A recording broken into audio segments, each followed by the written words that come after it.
If you're new here, don't forget to subscribe to the channel and hit the like button. Your support helps us share more amazing stories. Most life-changing moments don't begin with chaos. They don't start with screaming matches, shattered glass, or dramatic revelations. There isn't always a secret waiting in the shadows, ready to explode. Sometimes a story begins with something so ordinary you almost ignore it, a simple knock on a door. And yet that quiet knock forced me to question everything I believed about love, loyalty, and the slow, dangerous ache of loneliness. So get comfortable, because this isn't really a story about a movie night. It's about how one tiny decision, a decision so small it feels completely harmless, can quietly redirect an entire life while you still believe nothing has changed.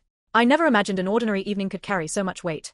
There was no warning, no sudden dread in my chest, no strange feeling that something was about to shift beneath my feet. The world didn't pause for me. Cars still passed outside. The refrigerator hummed. The clock ticked with its usual indifference. Nothing dramatic happened.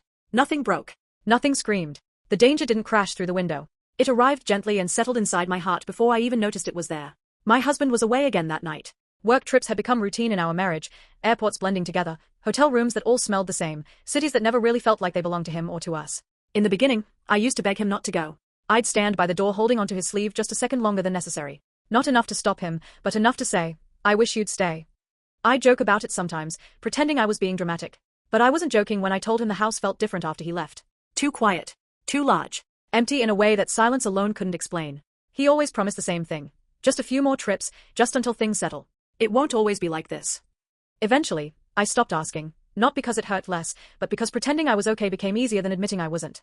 That evening unfolded like so many others. I made dinner for one. The food filled my stomach but not my appetite. I chewed without tasting. A glass of wine sat beside me, more habit than enjoyment. The television played something in the background I couldn't have described even while watching it. I didn't want entertainment. I wanted noise. Silence in an empty house has a way of becoming loud. 5 minutes later, my phone buzzed. A message from my husband. "I'll call you later." Later usually meant tomorrow. I stared at the screen for a moment, then locked it. I told myself it was enough. It had to be enough. I stood at the sink rinsing my glass, watching the red wine swirl away down the drain. That's when I heard it, a knock. Not loud. Not urgent. Just patient. I froze. No one ever visited that late. For a moment I didn't move. I assumed it was a mistake, someone at the wrong door. Then it came again. Soft, steady, polite. Somehow that made me more curious than cautious. When I opened the door, Daniel stood there. My neighbor, early 30s, quiet, always courteous in the way strangers remain courteous when they never expect to know each other. We had shared smiles near the mailbox, small talk in the hallways. Nothing personal. Nothing memorable. And yet there he was, holding 2 DVDs in one hand and a bowl of freshly made popcorn in the other, steam still rising into the cold night air. His smile looked unsure, like he was already preparing for rejection. "Movie night," he said softly. I made too much popcorn. I knew the correct response, a polite laugh, a quick thank you, and a closed door. That's what a good wife would have done. But loneliness changes time. It stretches seconds.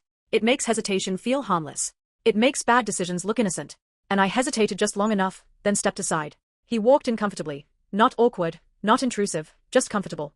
That unsettled me more than if he had been nervous. He placed the popcorn on the table, set the movies down, and sat on the couch like he'd done it before, though he hadn't. The warm buttery smell filled the room and mixed with the faint scent of his cologne, unfamiliar, yet strangely comforting in a way I didn't want to think about too carefully. We picked a movie, at least I think we did. The screen lit up, but neither of us watched. We talked about work, about random memories, about nothing important, and somehow about everything important. Daniel listened differently, not waiting for his turn to speak. Not distracted. Truly present.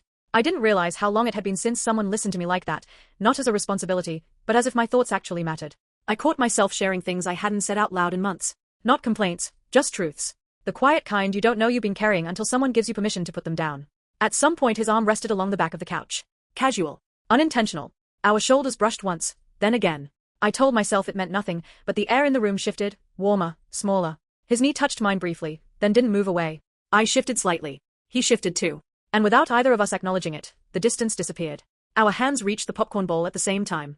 Neither of us pulled back immediately. That moment lasted longer than it should have. Long enough for my heartbeat to change rhythm. Long enough for awareness to replace innocence. I looked at him. He wasn't watching the movie. He was watching me, not politely, not casually, honestly, unfiltered. My stomach tightened. I turned away, but I could still feel his attention. My phone vibrated on the table. His name lit up the screen, my husband. I didn't reach for it. And that choice alone should have told me how far I had already gone. Daniel's fingers brushed mine again. This time, I didn't move. "You're quiet," he said gently. "Do you want me to leave?" That was my exit. My last clean escape. One word could have ended everything, but I said nothing. And that night, I learned something terrifying.